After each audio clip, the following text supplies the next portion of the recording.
sọ̀kalẹ̀ bí a sì bí ènìyàn tó jẹ́ pé kò dúró ní òkè ọ̀run láti pàṣẹ ìgbàlà fún gbogbo ènìyàn. Gbígbéjọ the gathering gathered tonight this evening appreciate Ìyè. He's coming to save us. Is what we are gathered to celebrate. Because after celebrating his coming, his birth, what follows? After a child is born, there is joy.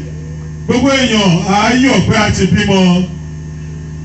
Kí ló dé máa tẹ̀lé? Gbogbo èèyàn á máa wo ọmọ náà. Irú ọmọ wo ló máa jẹ́? What type of child will this child be?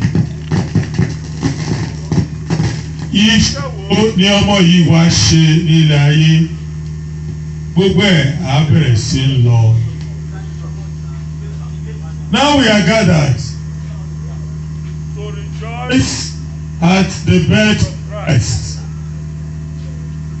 I welcome you all and I pray that we shall receive graces and blessings from this gathering tó jẹ́ pé ìmọ́lẹ̀ wíwá rẹ̀ yóò tàn sínú ọkàn wa, yóò tàn sí ilé wa, yóò sì máa darí wa tí a dẹ̀ ní rìn nínú òkùnkùn mọ́. Lẹ́ẹ̀kan sí ẹ káàbọ̀.